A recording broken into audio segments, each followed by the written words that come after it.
A B C D అయిందని రాష్ట్ర ప్రభుత్వం వరకే తెలుసు. అయితే అది రాజ్యాంగంలో 9th షెడ్యూల్లో చేర్చలేదు. కాబట్టి ఈ ఏబిసిడి అనేది వర్గీకరణ అనేది రేపు మరీ ముఖ్యమంత్రి మారితే వెంటనే ఇది రద్దు అనే అవకాశం కూడా ఉంది. ఇది ముఖ్యంగా మాదిగలు ఆలోచన అవసరం ఉంది. అయితే మాదిగలారా, ఏబిసిడి పక్కన పెడదాం, ఇప్పుడు A to Z అడగల. ఈ 30 సంవత్సరాల్లో మనం A to Z అడిగింటే ఈరోజు మన వాళ్ళు ఎమ్మెల్యేలు అయ్యారు, సర్పంచ్లు అయ్యేవాళ్ళు, జెడ్పీటీసీ అయ్యేవాళ్ళు, మనమే ప్రభుత్వంలో భాగస్వాములు అయ్యేవాళ్ళం. కాబట్టి నా వేదన ఒకటే చెప్తున్నాను. కాబట్టి మాలమాలు విడిపోవడం వల్ల నష్టం జరిగింది తప్ప లాభం జరగలేదు. ఈ రాష్ట్రాన్ని పట్టినటువంటి దరిద్రాన్ని ఒక వ్యక్తి సృష్టించాడు, అదే నిజం అనుకుంటున్నారు. ఆ వ్యక్తి పేరు కూడా నేను ఉచ్చారించను. అయితే ఆ వ్యక్తి దాన్ని మాకు మాలమాదిగల మధ్యలో సిచ్చు పెట్టి మమ్మల్ని నష్టపరిచి మాకు నష్టపోయాం. ఇంకా నష్టపోవాలంటే మా చేత కావడం లేదు. అయితే ఈరోజు అగ్రకుల అనడం తప్పు.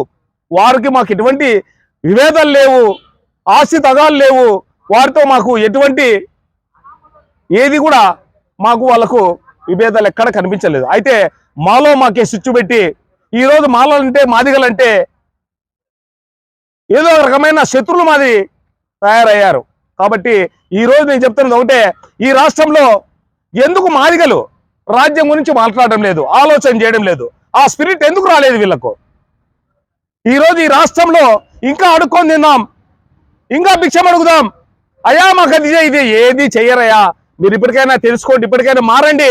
రాజ్యమే ఇప్పుడు వస్తున్న ఎన్నికలు, స్థానిక సంస్థ ఎన్నికలు వచ్చాయి, మీకు దమ్ము చీము రక్తం ఉంటే మీరు అందరూ కూడా ఒక ఆలోచనలో వచ్చి మీరు సర్పంచులుగా, ఎంపీటీసీలుగా, కార్పొరేటర్లుగా, మీరు కౌన్సిలర్లుగా పోటీ చేసి మానవాళితో కలిసి ఈ యుద్ధాన్ని ప్రకటించి మీరు ఈ పోటీలో నెలకొంటారని చెప్పి నా అభిప్రాయం ఉంది. అయితే ఈ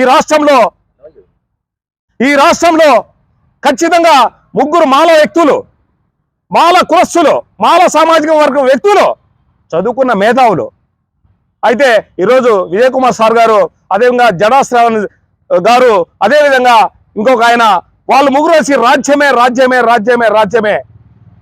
కాబట్టి ఇంక అడుక్కోవడం మానేద్దాం, రాజ్యంలో భాగం వాటా అడుగుదాం అంటే మళ్ళా మాదిగలు మళ్ళా చదువుకున్నారు, జ్ఞానం ఉంది, అందరికీ PhDలు ఉన్నాయి, డాక్టరేట్లు ఉన్నాయి. ఏమిటి ప్రయోజనం? ఇంకా చంద్రబాబు ఏం చేస్తాడు, జగన్ ఏం చేస్తాడు? చంద్రబాబు పోతే జగన్, జగన్ పోతే చంద్రబాబు. ఇంకా అడుక్కుందాం.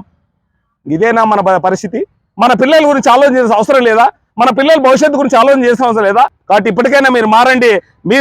మేము ఈ అనంతపురంలో కొంతమందిని కూడగట్టి ఈ అన్ని కులాల వారిని, మాలమాదిగల్ని, మిగతా బీసీలని, ఎస్సీలని, ముస్లింలని కలుపుకొని ఈ రాష్ట్రంలో 175 నియోజకవర్గాల్లో బహుజన రాజ్యాధికార రథయాత్ర త్వరలో ప్రారంభమవుతుంది. ఆ ప్రారంభం మీరంతా కలిసి రావాలని చెప్పి, కలిసి వస్తారని ఆశిస్తున్నాం.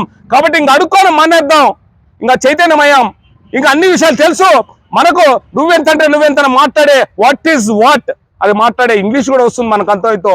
కాబట్టి మనం ఈ ఉద్దేశంతో మనం పయనించాలని, ఈ యాత్రకు మేమంతా సహకరించి మేధావులంతా ఒకసారి నా ఆవేదనను అర్థం చేసుకోవాలని చెప్పి బాధతో ఈ ప్రెస్ మీట్ రావడం జరిగింది, ఈ ప్రెస్ పెట్టడం జరిగింది. కాబట్టి మాదిగ మేధావులారా, మాల మేధావులారా, ఇంకా కలుద్దాం, మాట్లాడదాం.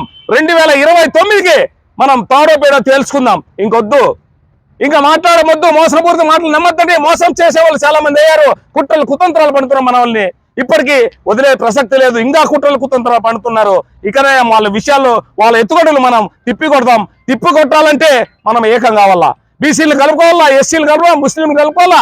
ఈరోజు పరిస్థితి రాష్ట్రంలో తీవ్రంగా ఉంది. కాబట్టి మనకు రేపు చరిత్రలో మనం చరిత్రహీనులుగా మనం మిగిలిపోకుండా ఉండాలంటే మనం రాజ్యము, రేపు సర్పంచ్ ఎన్నికల్లో మనం అందరూ ఎవరి శక్తి కొద్దీ వాళ్ళు పోటీ చేయాలనే నా భావన, నా ఆశ, కోరిక, తపన, కసి.